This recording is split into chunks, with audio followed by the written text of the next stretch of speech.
Hi friends, అందరికి నమస్తే. Welcome back to my channel. So ఈరోజు వచ్చేసి మనం ఎల్ఐసి ఏఓ మెయిన్స్ యొక్క ఎనాలిసిస్ ఒకసారి చూద్దాము. సో ఈ ఎనాలిసిస్ ఎందుకు పనికొచ్చిద్దంటే, మనం రేపు ఇంటర్వ్యూకి ప్రిపేర్ అవ్వాలా లేదా, and good marks, good attempts ఎన్ని, అండ్ ఈ కరెంట్ అఫైర్స్ ఎక్కడి నుంచి అడిగాడు ఎక్కువ అంటే, రేపు మనకి ఎస్బీఐ క్లర్క్ మెయిన్స్ ఉంది, ఐబీపీఎస్ క్లర్క్ మెయిన్స్ ఉంది, అండ్ ఆర్ఆర్బీపీఓ మెయిన్స్ ఉంది. సో ఈ మూడు మెయిన్స్కి కూడా మనకి ఇది ఒక బేస్ లాగా తీసుకోవచ్చు. అంటే ఎక్కడి నుంచి ఎక్కువ క్వశ్చన్స్ అడుగుతున్నాడు అనేది మనం కొంచెం ఒక ఐడియా అనేది వస్తుంది. సో వీడియోని స్కిప్ చేయకుండా ఎండ్ వరకు చూడండి. అండ్ మీరు కనుక కొత్తగా మన ఛానల్కి వచ్చినట్టయితే వెంటనే ఛానల్ సబ్స్క్రైబ్ చేసుకోండి. అండ్ వీడియో నచ్చితే లైక్ చేసి మరి కొంతమందికి ఖచ్చితంగా షేర్ చేయండి. సో ఎవరో ఒకరికి ఉపయోగపడిద్ది. అండ్ ఫస్ట్ ఇక్కడ మనం రీజనింగ్ కనుక చూసుకుంటే, డెసిగ్నేషన్ పజిల్ ఇచ్చాడు, అండ్ దీనికి వేరియబుల్ కూడా ఇచ్చాడు, అవి ఫ్రూట్స్. సో ఈజీగానే ఉంది. సో ఇది పెట్టొచ్చు. అండ్ ఇక్కడ 7 పర్సన్స్ అంటే బాక్స్ బేస్డ్ పజిల్ ఇచ్చాడు. సో దీనికి కూడా అంతే, వేరియబుల్ ఇచ్చాడు, అండ్ వేరియబుల్ కూడా ఫ్రూట్సే. 5 క్వశ్చన్స్ ఇచ్చాడు ఇవి కూడా. అండ్ మంత్ బేస్డ్ పజిల్ అనేది ఒకటి ఇచ్చాడు. సో ఈజీగానే ఉంది. కొంచెం మధ్యలో ట్రిక్కీ అనిపించింది నాకైతే. నేను కూడా అటెంప్ట్ చేశాను యాక్చువల్గా ఎగ్జామ్ని.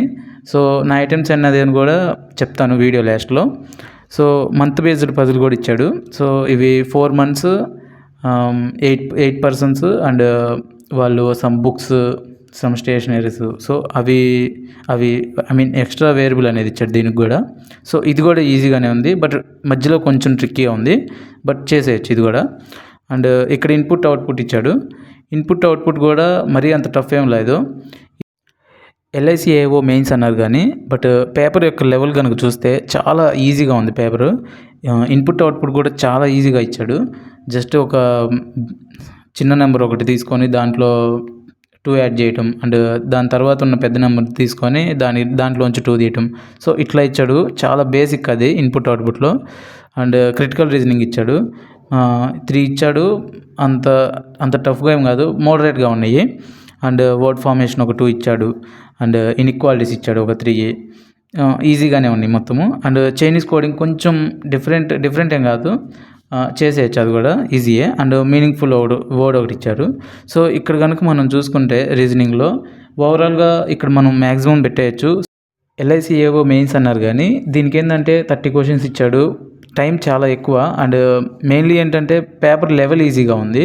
సో నాకైతే ఒక 8 minutes 9 minutes వరకు మిగిలిపోయింది. నేను మళ్ళీ ఒకసారి మొత్తం రీచెక్ చేసుకున్నాను కొన్ని. అండ్ ఓవరాల్గా దీనికైతే మొత్తం మనం 30కి 30 అటెంప్ట్ చేసేయచ్చు. ఒకవేళ ఏదైనా తీసేయచ్చు అని ఏదైనా ఉంది అంటే, కొద్ది క్రిటికల్ రీజనింగ్ కొంచెం క్రిటికల్గా అనిపించింది, ఎందుకంటే అది క్రిటికల్ కాబట్టి. అండ్ నెక్స్ట్ సబ్జెక్ట్ కానీ ఒకసారి చూస్తే, ఇక్కడ ఇంటర్ప్రిటేషన్ అండ్ డేటా అనాలిసిస్. ఇక్కడ ఏంటంటే కేస్లెట్ ఇచ్చాడు. మెయిన్లీ కేస్లెట్ ఈజీ కేస్లెట్, అంత టఫ్ ఏం లేదు. లెవెల్ అనేది కనుక చూస్తే ఒక above clerk level, below PO level in general మనం మాట్లాడుకుంటే అలా అనిపించింది. క్వశ్చన్స్ కూడా మరీ అంత టఫ్ ఏం లేదు, మోడరేట్ లెవెల్లోనే ఉన్నాయి. నేను చెప్పినట్టు మొన్న ఆర్ఆర్బీ పీఓ ప్రిలిమ్స్కి చెప్పినట్టు 1 క్వశ్చన్ 2 క్వశ్చన్లు టఫ్ ఇచ్చేసి స్టార్టింగ్లో మిగతావి మొత్తము సింపుల్గా ఇచ్చేసాడు. పెద్ద ఇబ్బంది ఏం కాదు అది. అండ్ నెక్స్ట్ వచ్చేసి డబుల్ పై చార్ట్ కూడా చాలా ఈజీగానే ఇచ్చాడు. అవి కూడా మనం జస్ట్ రేషియో ఇచ్చేసి కింద నోట్ పాయింట్స్ ఇచ్చి, సో ఈజీ వన్, అంత ఇబ్బంది ఏం పెట్టలేదు. అండ్ లైన్ ప్లస్ టేబుల్, ఇది కొంచెం ట్రిక్కీ అనిపించింది నాకు, బట్ ట్రిక్కీ అయినా కూడా నేను ఈ ఫస్ట్ చేసిన డిఐ ఇదే ట్రిక్కీ అనిపించింది. యాక్చువల్గా నేను మా ఫ్రెండ్స్ని ఒక 2 అడిగితే వాళ్ళు కూడా అదే చెప్పారు, ఇది ట్రిక్కీ ఉంది, ఎలా చేయాలి అని చెప్పి. సో అంత ట్రిక్కీ ఏం లేదు అక్కడ. నేను చేశాను, ఈజీగానే ఉంది. ఇది కూడా 5కి 5 మార్క్స్ పెట్టేయచ్చు మనం. అండ్ అప్రాక్సిమేషన్ ఇచ్చారు 4 questions, easy 1. And quantity based ఇచ్చాడు, క్వాంటిటీ కంపారిజన్ 3 మార్క్స్కి 3 క్వశ్చన్స్ ఇచ్చాడు. సో ఇవి కూడా అంత పెద్దవి ఏమి లేవు, కొంచెం టైం టేకన్ అయినాయి కానీ, బట్ చేయొచ్చు. ఎందుకంటే ఇవి మొత్తము మనకి 40 minutes టైం ఉంటుంది. అండ్ క్వశ్చన్స్ వచ్చేసి 30 క్వశ్చన్స్ ఉంటాయి కాబట్టి ఈజీగా చేసేయచ్చు. అండ్ అర్థమెటిక్ క్వశ్చన్స్ అడిగాడు. యాక్చువల్గా వీళ్ళు మెయిన్స్లో అడగాల్సింది ఇవి, అండ్ ఎక్కువ అర్థమెటిక్ క్వశ్చన్స్ అడుగుతాడు. అండ్ ఇంకోటి ఏంటంటే క్వాడ్రాటిక్ ఈక్వేషన్స్ మనకి మెయిన్స్ లెవెల్లో ఉంటాయి కదా, థర్డ్స్ అండ్ ఇండిసెస్తో ఉన్న క్వాడ్రాటిక్ ఈక్వేషన్స్ యాక్చువల్గా అవి అడగాలి. అంటే ఏఓ అండ్ పిఓ ఇట్లాంటి పెద్ద పెద్ద ఎగ్జామ్స్లో ఏంటంటే అవే అడగాలి. మరి పేపర్ని ఎందుకో ఈజీ లెవెల్ చేసేసాడు. సో ఇవి కూడా అర్థమెటిక్ క్వశ్చన్స్ కూడా ఈజీగానే తెగినాయి నాకైతే. అండ్ నేను కూడా ఇక్కడ 30కి 30 పెట్టాను. సో ఇక్కడ వరకు చూస్తే అంతా బాగానే ఉంది. సో 30 క్వశ్చన్స్ మొత్తం బాగానే ఉంది ఇక్కడతో. ఇప్పుడు వచ్చేసి జనరల్ అవేర్నెస్, మనందరికీ ఫేవరెట్ సెక్షన్ అనమాట ఇది. అండ్ ఇక్కడ చూస్తే మనకి ఏ ఏ క్వశ్చన్లు అడిగాడో ఒకసారి చెప్తాను.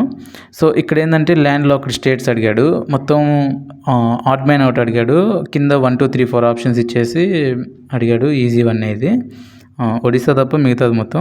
And cities and their nick names, మనకి డైమండ్ సిటీ అని, పింక్ సిటీ అని, సో ఇట్లా ఉంటాయి కదా, వాటి గురించి అడిగాడు.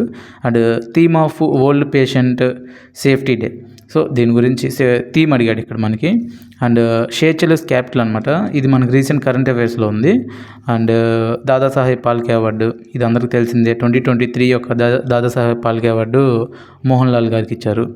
అండ్ సిపిఐ అనేది ఎవరి ద్వారా రిలీజ్ చేయబడుతుంది అనేది అడిగారు. అండ్ నోబెల్ ప్రైజ్, రీసెంట్గా మనకి కరెంట్ అఫైర్స్లో బాగా కనపడుతుంది నోబెల్ ప్రైజ్ అనేది మనకి అక్టోబర్ మంత్లో రిలీజ్ చేయడం జరిగింది. సో అందులో ఏంటంటే పర్టికులర్గా 3 నేమ్స్ ఉంటాయి కదా, అందులో 2 నేమ్స్ ఇచ్చేశారు. అందులో ఒకరి నేమ్ అడిగాడు, ఇదేంటంటే మెడిసిన్లో అడిగాడు. And Pandit Jasraj award list అనమాట. So Sahitya Akademi award and Padma Shri, పద్మభూషణం, సో ఇవి మొత్తం వచ్చినాయి పండిత్ గారికి అందుకనమాట. అది అక్టోబర్ మంత్లో అది ఎవరు టాప్ అయ్యారు అనేది అడిగారు. ఇది నాకు తెలిసి US answer. And sustainable development goal 4 అడిగారు. ఈ 4 అని డైరెక్ట్గా అడగలేదు. ఎడ్యుకేషన్ అనేది ఏ సస్టైనబుల్ గోల్ అని అడిగారు, దానికి 4 answer. First insurance company in India, of course అందరికీ తెలిసిందే ఓఐసిఎల్. అండ్ బోల్డ్ కురుక్షేత్ర, ఇది మిలిటరీ ఎక్సర్సైజ్, ఇది ఇండియాను సింగపూర్కి సంబంధించిన మిలిటరీ ఎక్సర్సైజ్ అనమాట. అండ్ డిజిపిన్ ఎంఓయూ విత్ విచ్ ఐఐటి అని అడిగాడు అనమాట. దీనికి వచ్చేసి IIT Hyderabad answer. And biggest airport in the world అడిగాడు. Biggest airport in the world అని చెప్పేసి మనం ఏదేదో పెట్టకూడదు. మన క్వశ్చన్ వాడు క్లియర్గా ఇచ్చాడు. In the perspective of square kilometre, ఇది వచ్చేసి డైరెక్ట్గా మనకి ఎయిర్పోర్ట్ నేమ్ అడగలేదు, ఏ కంట్రీకి సంబంధించిన ఎయిర్పోర్ట్ అనేది ఒక్కటే అడిగాడు. సో ఇది మనం పెట్టవచ్చు. I think Saudi Arabia or UAE, ఈ ఆప్షన్స్లో కూడా అవే ఉన్నాయి.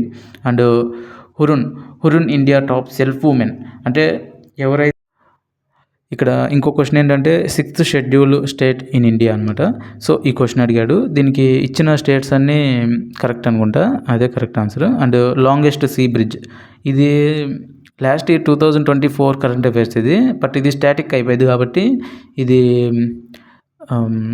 అటల్ సేతు 21 కిలోమీటర్స్ ముంబై, సో అది ఆన్సర్ దీనికి. And Kiran Desai Booker prize nominated book అనమాట. దీనికి సన్నీ లోన్లీనెస్ సంథింగ్ అలా ఉంటుంది ఆ బుక్ పేరు. అలయన్స్ ఎయిర్ ఓనర్, అంటే ఈ అలయన్స్ ఎయిర్ అనేది ఏంటంటే ఎయిర్లైన్ కంపెనీ. ఇది ఎవరి ద్వారా, అంటే దీనికి ఓనర్ ఎవడంటే దీనికి గవర్నమెంట్ ఆఫ్ ఇండియా. ఇదేంటంటే రీసెంట్గా మనకి ఫ్లక్చువేషన్స్ వచ్చినాయి, అంటే ప్రైస్ ఫ్లక్చువేషన్స్ ఉంటాయి కదా. ఫర్ సపోజ్ ఏదైనా హాట్ డే ఉందనుకో, హాట్ డే అంటే హాలిడేస్ ఉన్నాయనుకోండి, దివాళీ కానీ లేకపోతే దసరా లేకపోతే క్రిస్మస్, ఇలాంటి రేస్లో ఏంటంటే సడన్గా ప్రైస్ అనేది ఇంక్రీజ్ అయిపోద్ది, ఫ్లైట్స్ ప్రైస్ అనేది. సో ఇదేంటంటే మనకి ఆ ప్రైస్ని ఫ్లక్చువేట్ అవ్వకుండా ఉండటం కోసం అని చెప్పి మనకి ఈ అలయన్స్ ఎయిర్ అనేది మనకి గవర్నమెంట్ ఆఫ్ ఇండియా అనేది తీసుకొచ్చింది. అది న్యూస్లో ఉంది రీసెంట్గా. అండ్ సిక్కీ గ్రాస్ ఈ జిఐ ట్యాగ్, దీని ద్వారా ఈ సిక్కీ గ్రాస్ జిఐ ట్యాగ్ అనేది ఏ స్టేట్కి సంబంధించిందని అడిగాడు. అండ్ ఇది వచ్చేసి ఐ థింక్ బీహార్.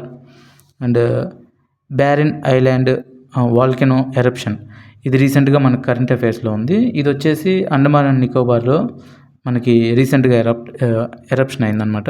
ఇది వచ్చేసి 600 years something, I don't know exactly, but ఇది మాత్రం అండమాన్ అండ్ నికోబార్, అదే అడిగింది క్వశ్చన్ కూడా.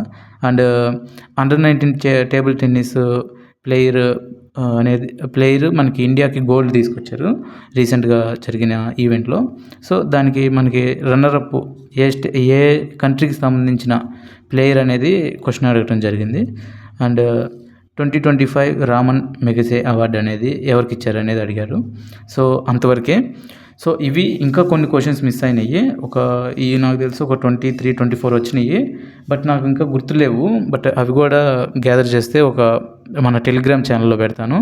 సో మన టెలిగ్రామ్ ఛానల్ నేమ్ వచ్చేసి మనకి ఈజీ జాబ్ పోర్టల్. సో ఇది మనం కనుక టెలిగ్రామ్లో కనుక సెర్చ్ చేస్తే వస్తుంది, లేకపోతే మన లింక్ ఇస్తాను. సో దాంట్లో మన క్వశ్చన్స్ అన్ని పోస్ట్ చేస్తాను. అండ్ చిన్న అప్డేట్స్ ఏమన్నా కూడా మనకి అందులో ఇచ్చేస్తాం మన టెలిగ్రామ్ ఛానల్లో. అందులో వెంటనే జాయిన్ అవ్వండి. అండ్ మనకి వాట్సాప్ గ్రూప్ కూడా ఒకటి ఉంది. ఆ వాట్సాప్ గ్రూప్లో కూడా నాట్ ఎగ్జాక్ట్లీ వాట్సాప్ గ్రూప్, మనకి వాట్సాప్ ఛానల్ ఒకటి ఉంది. ఆ ఛానల్ అనేది మనకి చాలా సేఫ్. అందులో ఎవరు ఉన్నారు అనేది కూడా తెలియదు. అట్లీస్ట్ టెలిగ్రామ్ గ్రూప్లో అయితే మనకు తెలిసిద్ది, కొత్త వాళ్ళు మెసేజ్ చేస్తూ ఉంటారు. సో ఇదేంటి అలా ఉండదు, మనకి ఎవరున్నారు అనేది కూడా ఉండదు వాట్సాప్ ఛానల్ అయితే. దాంట్లో ఏంటంటే చిన్న అప్డేట్స్ ఏమైనా ఉన్నా, లేకపోతే అడ్మిట్ కార్డ్స్ ఏమైనా వచ్చినా, లేకపోతే చిన్న నోటిఫికేషన్స్ ఏమైనా ఉన్నా, సో అటువంటివన్నీ మొత్తం దాంట్లో పెడతాను. సో మీరు వెంటనే అందులో జాయిన్ అవ్వండి. లింక్ అనేది డిస్క్రిప్షన్లో ఉంటుంది. అండ్ దీనికి ఇన్సూరెన్స్ అవేర్నెస్ కూడా ఉంది. ఇన్సూరెన్స్ అవేర్నెస్ నాకు కొంచెం నాలెడ్జ్ అందులో కొంచెం తక్కువ. సో అందుకని నేను అవి మెన్షన్ చేయలేకపోతున్నాను. బట్ నేను టెలిగ్రామ్ ఛానల్లో మొత్తం పెడతాను. అంటే మొత్తం ఏమేమి క్వశ్చన్స్ అడిగాడు ఇన్సూరెన్స్కి సంబంధించి అనేది నేను మొత్తం అందులో పోస్ట్ చేస్తాను. మీకు కొంచెం అవేర్నెస్ వస్తుంది. అంటే ఏ క్వశ్చన్స్ ఎక్కడ టచ్ చేస్తున్నారు అనేది. ఫ్యూచర్లో ఏదైనా ఇన్సూరెన్స్ ఎగ్జామ్స్ ఉంటే మీరు అవి ఒకసారి రిఫర్ చేయండి. నెక్స్ట్ వచ్చేసి మనకి డిస్క్రిప్టివ్ రైటింగ్ చూద్దాం ఒకసారి ఏమేమి ఇచ్చాడో. ఇక్కడ ఏంటంటే మనకి డిస్క్రిప్టివ్లో మనకి మొత్తం 2 సెక్షన్స్ ఉంటాయి. ఇందులో ప్రిసైజ్ రైటింగ్ ఒకటి అండ్ రైట్ అండ్ ఈమెయిల్ అనమాట. సో 2 ఇచ్చాడు మొత్తం మనకి. ఇక్కడ deforestation in Brazil, COP21 agreement, so అక్కడ ప్రెసిడెంట్ గురించి, సో ఇవన్నీ మనకి ఒక కాంప్రహెన్షన్ ఇస్తాడు. కాంప్రహెన్షన్ ఇచ్చి దాన్ని మనం ఇంకొంచెం కంప్రెస్ చేసి తక్కువలో మొత్తం డేటా అనేది మ్యాటర్ అనేది 110 వర్డ్స్లో రాయాలి. సో అది ప్రిసైజ్ రైటింగ్ అంటే. బట్ నాకు ఇక్కడ ఒకటే థింగ్ నచ్చలేదు, ఏంటంటే ప్రిసైజ్ రైటింగ్ ఒకటిచ్చి ఒకటి పెట్టాలన్నాడు. యాక్చువల్గా దాని బదులు లెటర్ రైటింగ్స్ ఏంటంటే 3 ఇచ్చి 1 పెట్టమన్నాడు. ఆ 3 ఇచ్చి 1 పెట్టే బదులు ఇక్కడ 2 ఇచ్చేసి letter writings and precise writing కూడా 2 ఇచ్చేసి ఆ రెండిట్లో ఏదో ఒకటి పెట్టమని ఉంటే బాగుండేది అని అనిపించింది. ఎందుకంటే ఒకటి ఇచ్చి అది చదివి అదే పెట్టాలంటే ఇంపాసిబుల్ థింగ్. అండ్ సో ఇది ఈజీయే. ఇది కూడా మనకి కనుక న్యూస్ పేపర్ రీడింగ్, సో జనరల్గా మనం ఆర్టికల్స్ ఇవి చదువుకుంటూ ఉంటే సరిపోద్ది. ఇది మనం అది టైప్ చేస్తాము. అండ్ ఈమెయిల్ రైటింగ్, ఇందులో మొత్తం మనకి 3 లెటర్స్ అడిగాడు. ఒకటి draft letter to A insurance company regarding A medical reimbursement claim. So maximum ఇది కొంచెం టఫ్ అయింది, ఎందుకంటే మనకి ఇందులో టెర్మినాలజీ యూజ్ చేయాలి.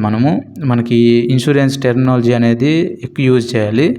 అండ్ నెక్స్ట్ వచ్చేసి suggest how a school can utilize donations effectively for student welfare and development. So ఉన్నట్లో ఇది ఈజీ. యాక్చువల్గా నేను ఇది పెట్టలేదు. నేను ఇక్కడ write a note from the perspective of CEO on enhancing company culture and motivating employees అనమాట. సో ఇది నేను రాశాను ఈమెయిల్. సో యాక్చువల్గా ఇది ఈజీ వన్, ఈ utilization of funds to the welfare of students అనేది. సో ఈ 3 అడిగాడు. మనకి రేపు అప్కమింగ్ ఎగ్జామ్స్లో ఏదైనా ఎగ్జామ్స్ కనుక ఉంటే మీకు హెల్ప్ అయ్యిద్ది, వేటి గురించి అడుగుతున్నాడు, ఎలా అడుగుతున్నారు అనేది.